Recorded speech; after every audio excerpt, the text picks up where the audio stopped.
Hello, I'm James Golinveaux, the President and CEO of the Viking Group, and this is my lovely wife, Pamela Golinveaux.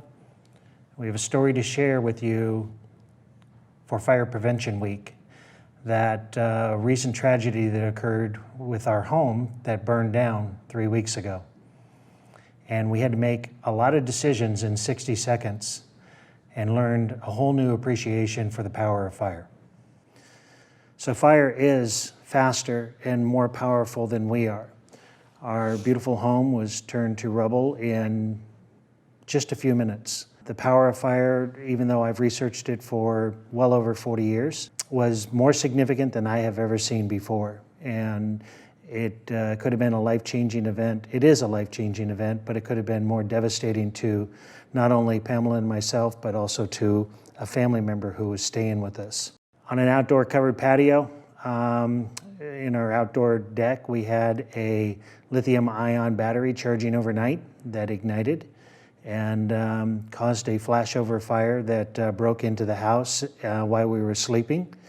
I'm going to go through a little bit of the timeline for you so you can see how fast and how decisions had to be made very quickly, not all of them being the right decisions.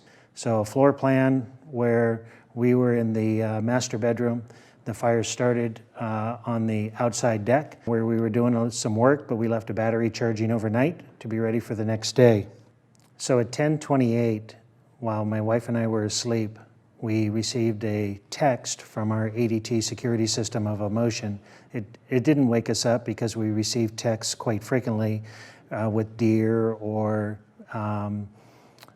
bats flying around in the yard that set off the motion detector. You can see at 10:28 what this motion was, but it was actually flames coming out of the deck into the backyard. So this was a backyard camera. It was picking up at 10:28. But again, this is not an alarm. It was just notification that something was moving outside, which we commonly receive. And you can see it just at the end of this video, flames continue to come out, not only just smoke, but flames. This did not wake us up. And again, there was no alarm based on this. At 10:32, through my training of 40 years in this business, the sound of fire woke me up and made my first mistake. I went and opened up the bedroom door and walked into the foyer area and saw the glow of the fire, the flashover fire that was occurring on the back deck. From that point at 10:32, and the reason we call this life decisions in 60 seconds, you can see the time period of the ADT alarm activations that the patio door window number 2 also blew open from the flashover fire coming into the house at 10:32.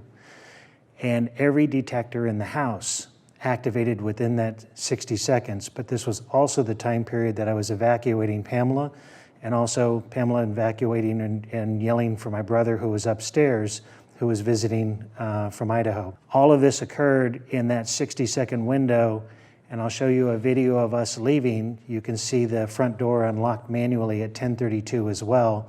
So all within this 60 seconds, we had to get out of the house, and we were only about 5 seconds in front of the flashover fire inside of the house that could have taken our lives or severely burned us.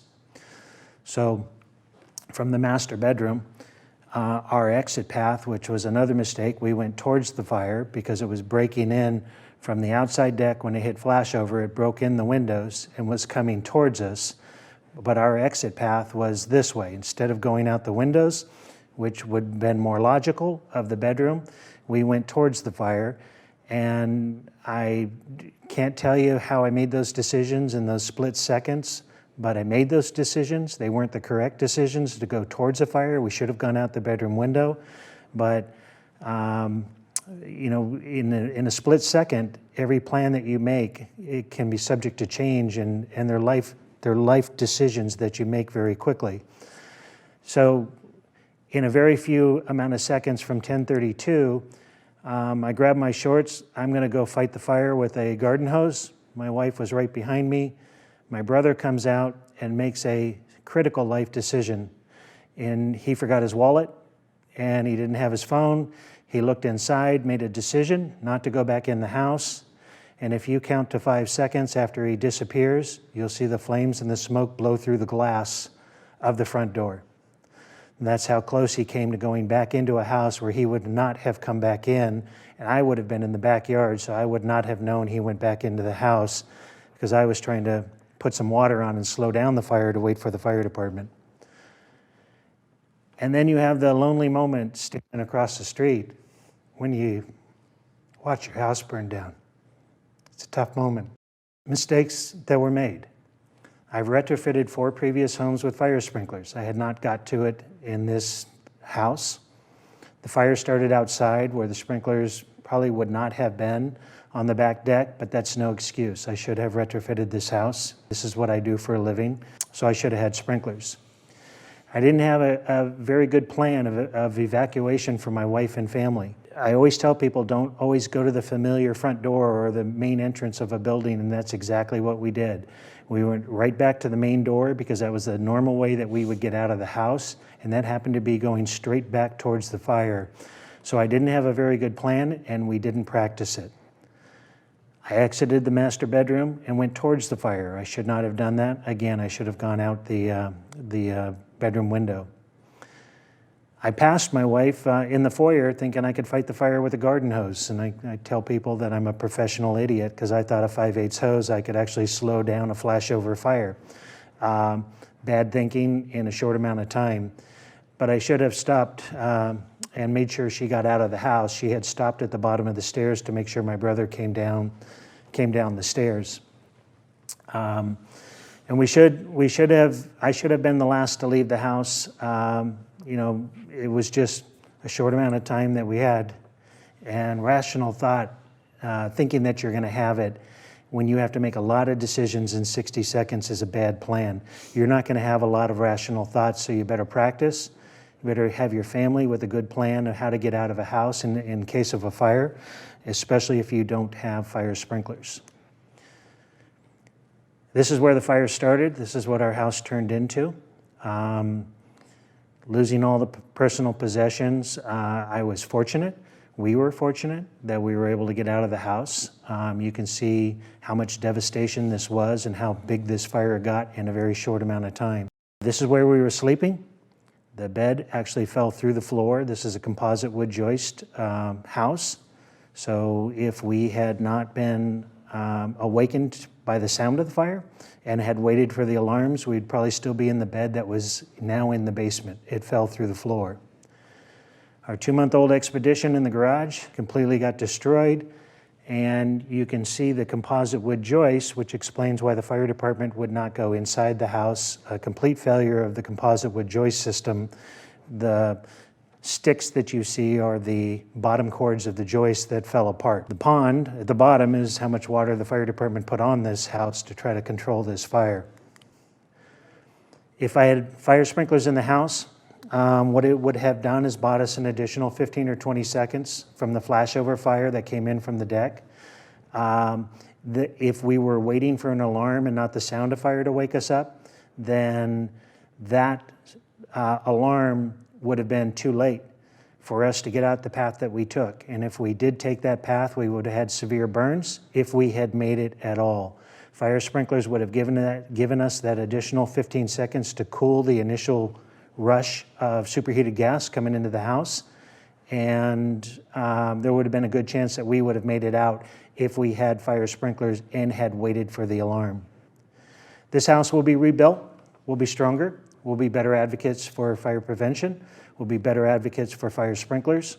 It will be completely sprinklered, probably better than most commercial buildings, or if Pamela has her way, it'll be sprinklered better than Fort Knox. So I'm looking forward to providing that peace of mind, but you know, it's really strange to go through this experience when you go to sleep at night and you hear a noise. Everything wakes you up. Having sprinklers will give us that peace of mind. Heat detectors have bought us more time if we had them on the outside deck. If you have a covered outside deck, it might not be a bad idea to put a heat detector out there because it'll buy you a little bit more time to know something's going on, especially if you barbecue out there. Have a plan with the family and practice it. Depending on skill or luck is a bad plan. Rational thought in a very short amount of time just doesn't occur.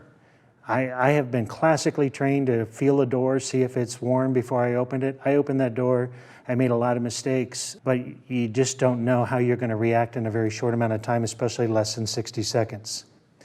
Fire is stronger than I will ever be. Lithium-ion battery chargers can be dangerous. Be careful where you charge them, keep them away from other combustibles, and don't leave the batteries long-term on chargers. Charge them, then unplug them. And install fire sprinklers if you can. So with this example, our humble message to you is, we may have lost all of our personal possessions, everything that we own, but we consider ourselves extremely lucky, very grateful that we are not burn victims. It is an experience that you never want to have. The advocates within Common Voices truly suffer. They have a lifetime of horror in front of them that we are very fortunate we did not have to experience. that's our message. Pamela, any final message for the Just fire practice. prevention? Practice, practice, practice with your family. Do drills. If you have a way to, if you have windows and you want to teach the children and they can't open the windows, they're smaller, put bricks in pillowcases, tie them up, keep them in the room so they know that they can break a window to get out, because some kids don't know to get out of a window. Yeah. Just be safe out there. Thank you.